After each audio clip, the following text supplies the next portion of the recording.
ఉద్యాన శాఖ ప్రాధాన్యత కలిగినదిగా ప్రభుత్వం గుర్తించింది. రాష్ట్రంలో ఉద్యాన పంటలు 45.57 లక్షల ఎకరాల్లో సాగుతో 365.92 లక్షల మెట్రిక్ టన్నులు ఉత్పత్తి నమోదైంది. దేశ పంటల ఉత్పత్తిలో రాష్ట్రం 16% వాటంతో ప్రథమ స్థానంలో నిలిచింది.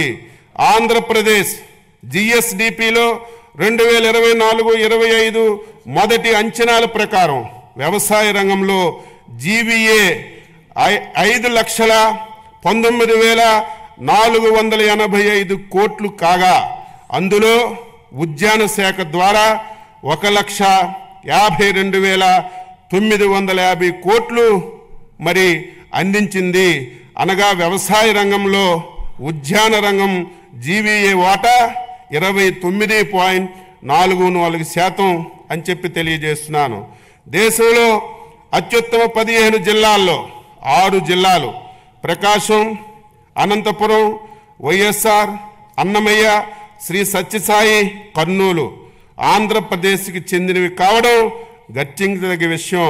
2024-25 సంవత్సరంలో 2.12 లక్షల ఎకరాల్లో సూక్ష్మ సేద్యం అమలు చేసి 80,080 మంది రైతులకి లబ్ధి చేకూర్చడం జరిగింది. మన రాష్ట్రంలో ఆయిల్ ఫామ్ విస్తీర్ణత 5.67 లక్షల ఎకరాల్లో ఉత్పాదకతతో దేశంలో మొదటి స్థానంలో ఉంది. 2024-25 సంవత్సరంలో 42,620 ఎకరాల్లో ఆయిల్ పామ్ తోటల సాగు చేపట్టగా 16,985 మంది లబ్ధిదారులు ఇందులో చేరారని చెప్పి తెలియజేస్తున్నాను. 2024-25లో సమీకృత ఉద్యాన అభివృద్ధి పథకం కింద పంటల కోత అనంతరం నష్టాలు నివారించడానికి 590 ప్యాక్ హౌసులు, రైపనింగ్ ఛాంబర్సు, కలెక్షన్ సెంటర్లు, కోల్డ్ రూములు మంజూరు చేశాం. 2024లో సంభవించినటువంటి వివిధ విపత్తుల్లో నష్టపోయినటువంటి 27,436 మంది ఉద్యాన రైతులకు 43.70 కోట్ల ఇన్పుట్ సబ్సిడీ అతి తక్కువ సమయంలో విడుదల చేశాం. గత ప్రభుత్వ హయాంలో మే 24 సంభవించినటువంటి వడగండ్ల వాన, అధిక వర్షాలకి నష్టపోయినటువంటి ఉద్యాన పంటలకి 4.31 కోట్లు జనవరి 2025లో విడుదల చేశాం. మైక్రో ఇరిగేషన్ కంపెనీలకి చెల్లించవలసినటువంటి బకాయిలు 1,166.99 కోట్లలో ఈ ప్రభుత్వం 452.55 కోట్లు ఈ సంవత్సరం విడుదల చేశాం. పామాయిల్ రైతులకు కంపెనీలకు చెల్లించవలసినటువంటి బకాయిలు 238.9 కోట్లలో 29.42 కోట్లు విడుదల చేశాం.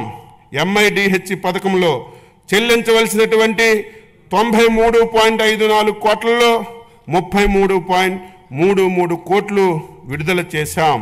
స్వర్ణాంధ్ర 2047 కింద అధిక జీవీఏ సమకూర్చే 11 ఉద్యానవన పంటలను క్లస్టర్ విధానంలో ప్రోత్సహించుటకు ప్రణాళిక చేశాం.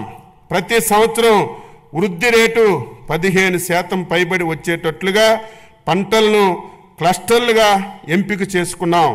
ఈ క్లస్టర్లు జాతీయ ఉద్యాన బోర్డు నుంచి ప్రత్యేకంగా కేటాయింపునకు ప్రాజెక్టులు రూపకల్పన చేస్తున్నాం.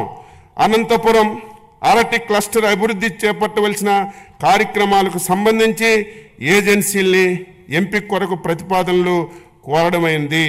ఇదే తరహాలో మిగిలినటువంటి పంటలకు కూడా క్లస్టర్ ప్రతిపాదనలు తయారు చేసి కేంద్ర ప్రభుత్వానికి నివేదించడం జరుగుతుంది.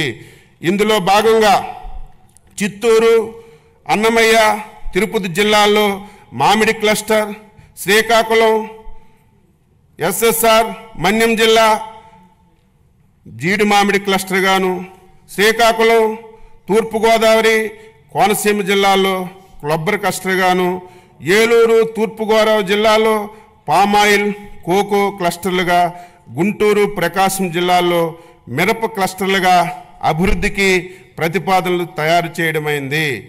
అందులో ఆంధ్రప్రదేశ్ లోగోతో రిఫ్రిజిరేటెడ్ వ్యాగన్లు కలిగినటువంటి 8 రైళ్లు తాడిపత్రి నుంచి అరటిగెలను ముంబై పోర్టు ద్వారా మిడిల్ ఈస్ట్ దేశాలకి ఎగుమతి చేశాం. కుప్పం సెంటర్ ఆఫ్ ఎక్సలెన్సీ ద్వారా 3,36,500 కూరగాయ మొక్కలను ఉత్పత్తి చేసి రైతులకి అందుబాటులో ఉంచాం. పల్నాడు జిల్లా నకిరికల్లు మండలం గుండ్లపల్లిలో 7.6 కోట్ల కూరగాయలు సుగంధ ద్రవ్యాలను 2వ సెంటర్ ఆఫ్ ఎక్సలెన్సీ ఏర్పాటు చేశాం. ఉద్యాన శాఖతో రాష్ట్ర ప్రభుత్వం మరియు డిసిసిడి సమన్వయంతో కోకో సమావేశాన్ని అక్టోబర్ 16, 2024లో విజయవాడలో నిర్వహించి భారతదేశంలో కోకో పంట అభివృద్ధికి సంబంధించి వ్యవహారాలపై చర్చించాం. ఉద్యాన శాఖ డిజిటల్ గ్రీన్ సమన్వయంతో ఈ మిర్చా ప్రోగ్రాంను అమలు చేస్తుంది. ఈ పద్ధతిని టమోటా, పసుపు పంటలకు విస్తరిస్తున్నారు. ఈ యాప్లో ఫార్మర్ చాట్ చేయడం, పురుగుల మందుల అవశేషాలు విశ్లేషణలు, కాల్గుడితో మార్కెటింగ్ టైం ఆఫ్ కోసం నాణ్యత అంచనాలు పరికరాలు అందించబడ్డాయి. ఆయిల్ ఫామ్ తోటల్లో జియో ట్యాగింగ్, ఫెన్సింగ్ కోసం మొబైల్ యాప్లు, డ్రోన్, శాటిలైట్ టెక్నాలజీని వినియోగించడం జరుగుతుంది. ఈ టెక్నాలజీని ఇతర పంటలకు కూడా ఉపయోగించుకోవడానికి ప్రతిపాదనలు తయారు చేశాం. 2025-26వ సంవత్సరానికి ఉద్యాన శాఖ ప్రతిపాదనలు రాష్ట్రీయ కృషి వికాస్ యోజన పథకం కింద 3.75 లక్షలు ఎకరాలను సూక్ష్మ సేద్యం కిందకు తీసుకురావడానికి 500 కోట్లు ప్రతిపాదిస్తున్నాం. MIDH పథకం కింద సాంప్రదాయ వ్యవసాయ పంటల నుండి 1.5 లక్షల ఎకరాలు వాణిజ్య ఉద్యాన పంటల కిందకు తీసుకురావడానికి పోస్ట్ హార్వెస్టెడ్ ఇన్ఫ్రాస్ట్రక్చర్ కొరకు 179 కోట్లు ప్రతిపాదిస్తున్నాం. National mission of edible oils oil palm పథకం ద్వారా 78,800 ఎకరాల్లో పామాయిల్ తోట సాగుకు 179 కోట్లు ప్రతిపాదిస్తున్నాం. ఆగ్రో ఫారెస్ట్రీ కింద నాణ్యమైన మొక్కలు పెంచడానికి 15.06 కోట్లు ప్రతిపాదించాం. జాతీయ వెదురు మిషన్ పథకం ద్వారా వెదురు అభివృద్ధికి 2.50 కోట్లు ప్రతిపాదిస్తున్నాం. ఉద్యాన రంగం మన గ్రామ ఆర్థిక వ్యవస్థని బలపరిచేందుకు, పేదరికాన్ని తగ్గించేందుకు, సుస్థిర అభివృద్ధికి సాధించేందుకు ఎంతగానో సహాయపడగలదు. మన భూమిలో పెట్టుబడులు పెట్టడం అంటే మన రాబోయే తర అభివృద్ధికి పెట్టుబడి పెట్టడమే అన్న ముఖ్యమంత్రి గారికి ఆలోచనలకు అనుగుణంగా ఉద్యాన శాఖ బడ్జెట్ని రూపకల్పన చేశాం. 2025-26వ సంవత్సరానికి ఉద్యానవన శాఖకి 930.88 కోట్లు బడ్జెట్లో ప్రతిపాదించాం. పట్టు పరిశ్రమ శాఖ దేశంలో సాంప్రదాయ పట్టు పరిశ్రమను చేపట్టే కొన్ని రాష్ట్రాల్లో ఆంధ్రప్రదేశ్ ఒకటి.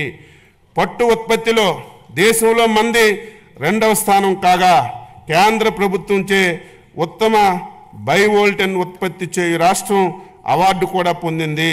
చిత్తూరు జిల్లా కుప్పం, శ్రీ సత్యసాయి జిల్లా హిందూపురంలో మరియు కాకినాడ జిల్లా సేబ్రోల్లో లీఫ్ టు క్లాత్ ప్రాజెక్టులు ప్రారంభించడానికి ప్రతిపాదనలు రూపొందించాం. 2025-26వ సంవత్సరానికి పట్టు పరిశ్రమ అభివృద్ధి కోసం 96.22 కోట్లు బడ్జెట్లో ప్రతిపాదిస్తున్నాం. వ్యవసాయ మార్కెటింగ్ శాఖ 2024-25 సంవత్సరంలో ఇప్పటి వరకు రాష్ట్రంలో 33 ఈనాం మార్కెట్ల ద్వారా 7,452.51 కోట్లు విలువ చేసే 10.84 లక్షల మెట్రిక్ టన్నులు వాణిజ్యం చేయడం జరిగింది.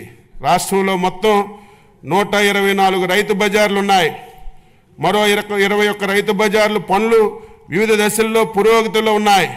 రాష్ట్రంలో గతంలో నిరుపయోగంగా ఉన్నటువంటి 15 మొబైల్ రైతు బజార్లను కూడా మళ్ళీ ఉపయోగంలోకి తీసుకొచ్చాం. రైతు బజార్ల ఆధునీకరణకు, కొత్త మోడల్ ఇంటిగ్రేటెడ్ రైతు బజార్ల కోసం మరియు మార్కెటింగ్ శాఖలో అన్ని కార్యక్రమాలను పారదర్శకతను పెంపొందడానికి ఎండ్-టు-ఎండ్ డిజిటలైజేషన్ కోసం ప్రభుత్వం ప్రతిపాదనలు సమర్పించడమైంది.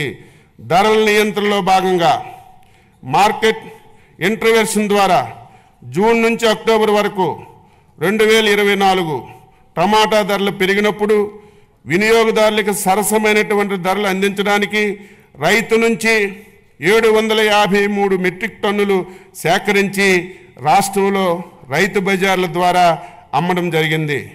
మార్కెట్ జోక్యాన్ని అందించడానికి ధరల స్థిరీకరణ నిధి ఏర్పాటు కోసం 2025-26వ సంవత్సరంలో 300 కోట్లు బడ్జెట్లో ప్రతిపాదించాం.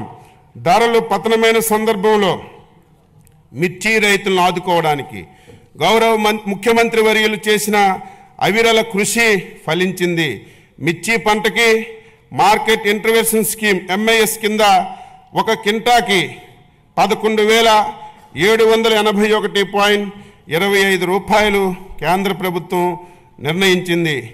MIP ద్వారా ధర కంటే మార్కెట్ ధర పతనమైనటువంటి సందర్భంలో వ్యత్యాసాన్ని ధనాన్ని కేంద్ర రాష్ట్ర ప్రభుత్వాలు 50-50 నిష్పత్తిలో రైతులకి చెల్లించాల్సి ఉంటుంది. మిర్చి రైతులను ఆదుకునేందుకు గౌరవ ముఖ్యమంత్రి గారు చేసిన కృషిని ఈ సందర్భంగా ప్రత్యేక ధన్యవాదాలు తెలియజేస్తున్నాను. ధాన్యం కొనుగోలులో సంబంధించి 1674.47 కోట్లు గత ప్రభుత్వం బకాయిల్ని మా ప్రభుత్వం జూలై 24లో రైతులకి చెల్లించడం జరిగింది.